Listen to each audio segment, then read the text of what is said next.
तो चलिए 6 अगस्त और 7 अगस्त 2 दिन के बनने वाले हरियाणा करंट अफेयर के क्वेश्चंस आज की वीडियो में हम रिवीजन करेंगे। उससे पहले मैं आपको बता दूं कि अगर आपने हमारे जुलाई महीने की टॉप 70 क्वेश्चनों वाली वीडियो नहीं देखी है तो इसे ज़रूर देख लीजिए, क्योंकि इसमें सिर्फ हमने पूरे महीने के इम्पोर्टेंट क्वेश्चनों को ही शामिल किया है। अगर आप हमारे पिछले किसी भी वीडियो को PDF के रूप में डाउनलोड करके पढ़ना चाहते हैं तो यहाँ पर आपको प्राइस दिख रहा है। जितने भी महीने की आपको PDF खरीदनी है उतने रुपए आपको इस कोड को स्कैन करके पे कर देने हैं और उसका स्क्रीनशॉट आपको हमें इस व्हाट्सअप नंबर पर सेंड कर देना है जो आपको यहाँ पर दिख रहा है। इसके बाद जो PDF फाइल है वो हम आपको व्हाट्सअप पर ही सेंड कर देंगे। तो चलिए शुरू कर लेते हैं आज की वीडियो।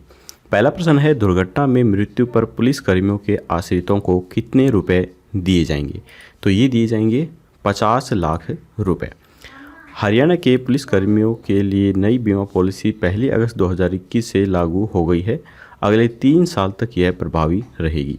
अब दुर्घटना में मृत्यु होने पर पुलिस कर्मियों के आश्रितों को 50 लाख रुपए मिलेंगे। दुर्घटना मृत्यु बीमा क्लेम के तहत यह राशि बिना शर्त 30 लाख से बढ़ाकर 50 लाख रुपए कर दी गई है। हरियाणा के किस जिले की Ranjeeta Sharma sword of honour award पाने वाली देश की पहली महिला अधिकारी बनी है? तो ये बनी है रेवाड़ी की रहने वाली रंजीता शर्मा। आप फोटो में भी इन्हें देख सकते हैं। रंजीता शर्मा ने प्रशिक्षण के दौरान गृह मंत्रालय IPS association sword of honour का अवार्ड प्राप्त किया है।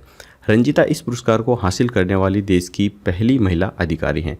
रंजीता शर्मा रेवाड़ी के गांव डहिना निवासी सतीश शर्मा की बेटी हैं। वह वर्ष 2019 IPS बैच की भी अधिकारी हैं। यह अवार्ड आउटडोर ट्रेनिंग के आधार पर दिया जाता है। इस ट्रेनिंग के दौरान रंजीता शर्मा ने वितरित की गई कुल 50 ट्रॉफियों में से 8 ट्रॉफियां जीतने की उपलब्धि हासिल की है। इसके बाद हाल ही में किसी मत्स्य विभाग का विशेष सचिव नियुक्त किया गया है। तो ये किया गया है रवि प्रकाश गुप्ता को। हरियाणा सरकार ने तुरंत प्रभाव से कृषि एवं किसान कल्याण विभाग के विशेष सचिव श्री रवि प्रकाश गुप्ता को मत्स्य विभाग का विशेष सचिव नियुक्त किया है। हाल ही में कौन सा देश अंतर्राष्ट्रीय सौर गठबंधन के अंदर शामिल हुआ है? तो ये हुआ है स्वीडन।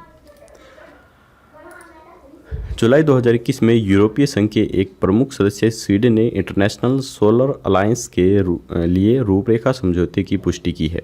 ISA भारत की एक वैश्विक पहल का उद्देश्य ऊर्जा सुरक्षा को बढ़ाने और जलवायु परिवर्तन के कारण आने वाली चुनौतियों से निपटने के लिए सौर ऊर्जा और टिकाऊ समाधान प्रदान करना है। ISA सदस्य देशों में से कम करने के लिए स्वीडन अपनी अक्षय ऊर्जा प्रौद्योगिकियों को बढ़ावा भी देगा। विशेष रूप से स्वीडन ने 2040 तक 100% नवीनीकरण बिजली क्षमता प्राप्त करने का महत्वाकांक्षी लक्ष्य भी निर्धारित किया है।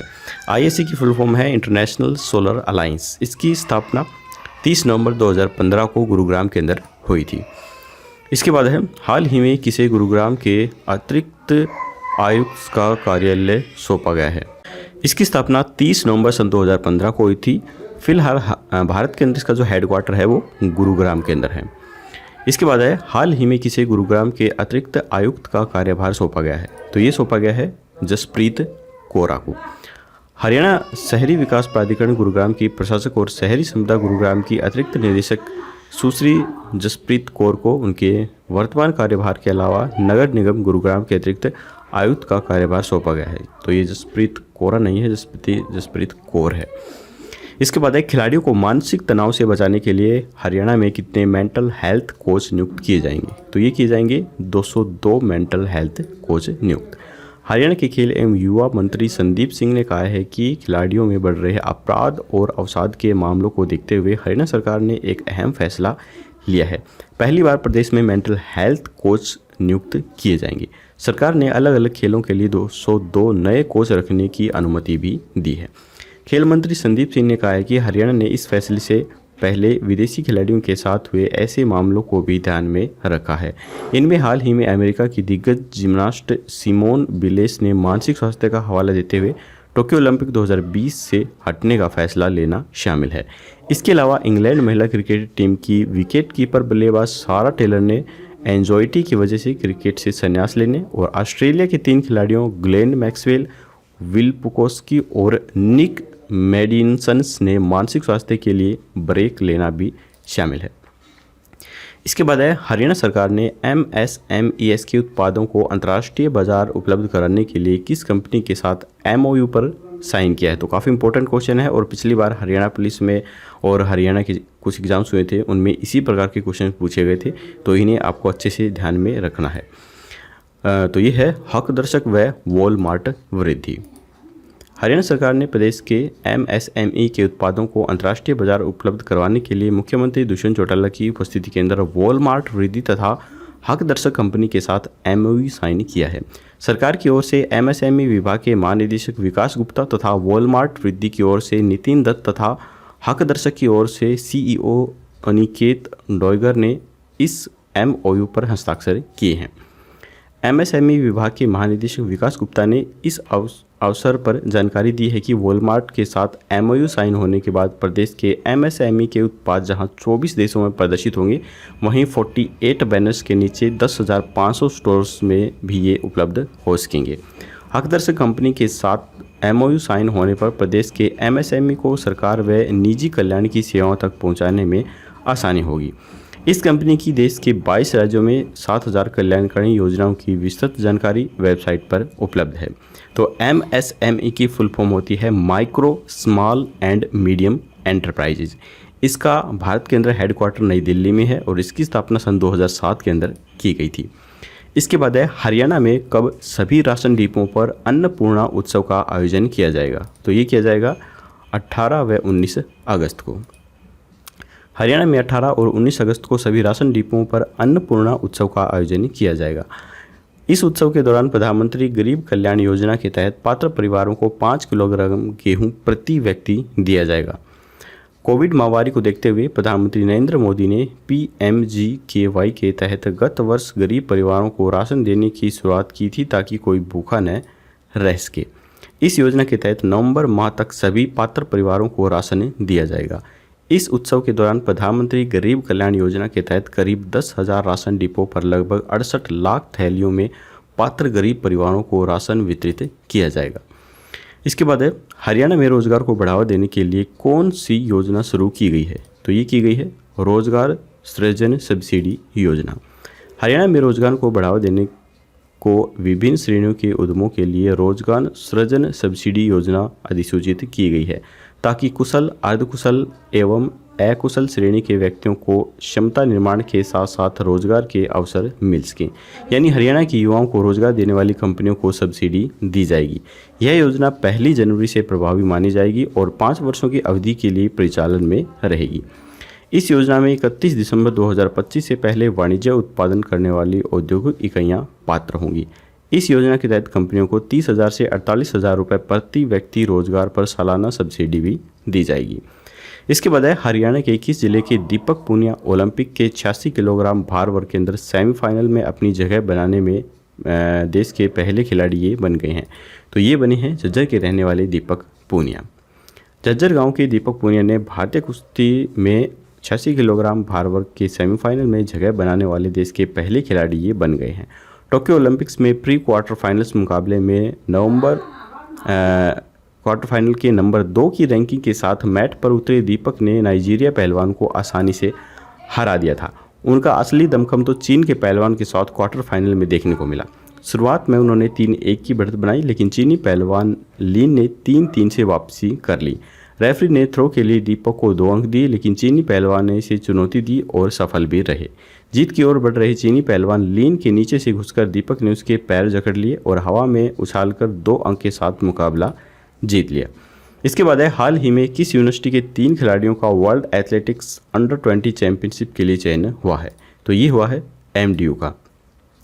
महर्षि दयानंद विश्वविद्यालय के 3 खिलाड़ियों का चयन वर्ल्ड एथलेटिक्स अंडर 20 चैंपियनशिप के लिए हुआ है। सुमित चहल 4x400 मीटर रिले रेस, सुम्मी का 400 मीटर दौड़ तथा दीपांशी का 4x400 मीटर रिले रेस में भारत की तरफ से केन्या में 17 अगस्त से प्रारंभ होने वाली वर्ल्ड एथलेटिक्स अंडर 20 चैंपियनशिप में दौड़ेंगे। इसके बाद हरियाणा की कौन सी शुगर मिल एथेनॉल बनाने वाली पहली शुगर मिल होगी। तो ये होगी शाहबाद की शुगर मिल। हरियाणा की शुगर मिलों में अब एथेनॉल भी बनेगा। सभी 11 शुगर मिलों को चरणबद्ध तरीके से एथेनॉल बनाने के लिए तैयार किया जाएगा। शाहबाद शुगर मिल पहली ऐसी शुगर मिल होगी जहां पर एथेनॉल पहले बनना शुरू किया जाएगा। इसके बाद यह बाकी सभी के अंदर शुरू कर दिया जाएगा। यह मिल सितंबर तक शुरू हो जाएगी। इसके अलावा करनाल और पानीपत में भी काम शुरू किया जाएगा। शुगर मिलों में एथेनॉल बनाने से इनका मुनाफा बढ़ेगा और घाटे में चल रही शुगर मिलें प्रॉफिट के अंदर आ जाएंगी। इसके बाद है, हाल ही में मुख्यमंत्री मनोहर लाल ने किस नए विभाग के गठन को मंजूरी दी है? तो ये दी है मानव संसाधन विभाग को। इसके बाद है, भारतीय हॉकी टीम के कितने साल बाद देश के लिए कोई पदक जीता है? तो ये जीता है 41 साल के बाद। भारत ने जर्मनी को हराकर ओलंपिक्स में ब्रॉन्ज मेडल जीत लिया है।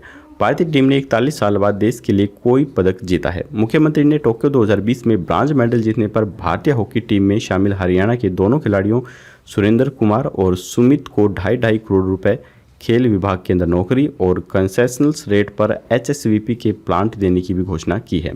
मुख्यमंत्री ने ओलंपिक्स में रजत पदक जीतने पर रवि दहिया को 4 करोड़ की इनामी राशि के साथ ही सरकार में क्लास 1 की नौकरी और कंसलेशन रेट पर HSVP का प्लांट देने की भी घोषणा की है। इसके बाद है, हाल ही में किस यूनिवर्सिटी में 10 मीटर एयर राइफल एवं पिस्टल शूटिंग रेंज का शुभारंभ किया गया है? तो ये किया गया है HAU के अंदर। HAU के गिरी सेंटर में हिसार की 10 मीटर एयर राइफल एवं पिस्टल शूटिंग रेंज का शुभारंभ किया गया। यह रेंज इंडोर है। इसमें सभी इलेक्ट्रॉनिक मशीनों का प्रयोग किया गया है। खिलाड़ियों की सुविधा के लिए इस रेंज के अंदर अंतर्राष्ट्रीय स्तर की ऑटोमेटिक्स मशीनें लगाने का प्रयास भी किया जाएगा ताकि राष्ट्रीय व अंतर्राष्ट्रीय स्तर के मुकाबले यहाँ पर करवाए जा सकें। HAU में खेलों को बढ़ावा देने के लिए खेलो इंडिया राष्ट्रीय कार्यक्रम के तहत 4 करोड़ 65 लाख रुपए की लागत से अंतर्राष्ट्रीय सिंथेटिक्स ट्रैक का निर्माण भी किया गया है। इसके बाद है, हाल ही में हरियाणा सरकार ने कौन सा बैंक बनाने का निर्णय लिया है? तो काफ़ी इंपॉर्टेंट क्वेश्चन है ये भी। ये निर्णय लिया गया है भूमि बैंक बनाने का। हरियाणा सरकार ने प्रदेश में भूमि बैंक बनाने का निर्णय लिया है। अब किसान सहित अन्य लोग मजबूरी में नहीं बल्कि मोल भाव कर सीधे सरकार को अपनी जमीनें बेच सकेंगे। राजस्व विभाग इस भूमि को संभालेगा और जरूरत के अनुसार निगमों, बोर्डों या विभागों को हस्तांतरित करेगा। किसान सरकार को किसी विशेष स्थान पर विकास परियोजना के लिए भूमि का चयन करने का परामर्श भी दे सकते हैं। इसके बाद है, पेट्रोनेट LNG लिमिटेड के गैस प्लांट लगाने वाला हरियाणा देश का कौन सा राज्य होगा? तो ये होगा हरियाणा देश का पहला राज्य। हरियाणा सरकार प्रदेश के अंदर पर्यावरण को शुद्ध रखने के लिए संपीड़ित प्राकृतिक गैस यानी कि कंप्रेस्ड नेचुरल गैस के प्लांट लगाएगी। हरियाणा प्रदेश देश का पहला राज्य होगा जहां पेट्रोनेट्स LNGC लिमिटेड के प्रदूषण से मुक्ति दिलाने वाले गैस प्लांट लगाए जाएंगे। पेट्रोनेट LNGC लिमिटेड नामक उपक्रम भारत सरकार के पेट्रोलियम एवं प्राकृतिक गैस मंत्रालय ONGC, IOCL, गेल तथा BPCL कंपनियों का संयुक्त उपक्रम है। तो इनकी फुल फॉर्म भी मैं आपको बता देता हूँ। सबसे पहले है ONGC, जिसकी फुल फॉर्म होती है oil and natural gas corporation. इसका हेडक्वार्टर वर्तमान में दिल्ली के अंदर है और इसके वर्तमान CEO शशि शंकर हैं। इसकी स्थापना गवर्नमेंट ऑफ हरियाणा के द्वारा की गई थी, जो कि 14 अगस्त सन 1956 के अंदर हुई थी इसकी स्थापना। इसके बाद बात आती है इंडियन ऑयल की। तो इसे शॉर्ट में IOCL बोला जाता है, जिसकी फुल फॉर्म होती है इंडियन ऑयल कॉरपोरेशन लिमिटेड। इसके चेयरपर्सन श्रीकांत महादेव विद्या हैं और इसका हेडक्वार्टर वर्तमान में मुंबई के अंदर है। इसकी स्थापना 30 जून सन 1959 को की गई थी। इसके बाद बात आती है भारत पेट्रोलियम की, जिसे शॉर्ट में BPCL कहा जाता है और इसकी full form Bharat petroleum corporation limited है। इसका हेडक्वार्टर भी मुंबई के अंदर है और इसकी स्थापना सन 1952 के अंदर की गई थी। तो आज की हरियाणा करंट अफेयर के क्वेश्चंस यहीं पर खत्म होते हैं। अब हम देख लेते हैं इससे पहले की वीडियो का क्वेश्चंस।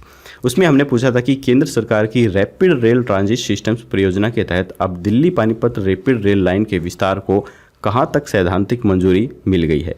तो इसका जो आंसर है वो है करनाल तक इसकी मंजूरी मिल गई है। केंद्र सरकार की रैपिड रेल ट्रांजिट सिस्टम्स परियोजना के तहत अब Delhi Panipat rapid rail line Karnal तक जाएगी। केंद्र शहरी विकास मंत्री हरदीप सिंह पुरी ने इसकी सैद्धांतिक मंजूरी भी दे दी है। जल्द ही दिल्ली गुरुग्राम राजस्थान सीमा तक रैपिड रेल ट्रांजिट सिस्टम्स परियोजना को भी गति देने के लिए दिल्ली सरकार से बात चल रही है। तो अब हम देख लेते हैं आज का बनने वाला क्वेश्चन। आज का क्वेश्चन है कि हाल ही में चरखी दादरी जिले के किस गांव को नगर पालिका का दर्जा दिया गया है? तो यहाँ पर 4 ऑप्शन है, आपको राइट ऑप्शन हमें कमेंट बॉक्स में लिखकर बताना है। अगर वीडियो पसंद आए तो लाइक जरूर कीजिएगा, चैनल पर नए हैं तो सब्सक्राइब करना बिल्कुल मत भूलिए। PDF चाहते हैं तो आपको व्हाट्सअप करना होगा, जो कि मैंने वीडियो के शुरुआत में आपको बता ही दिया है। कल मिलेंगे ऐसे एक नई वीडियो के साथ, तब तक के लिए जय हिंद जय भारत।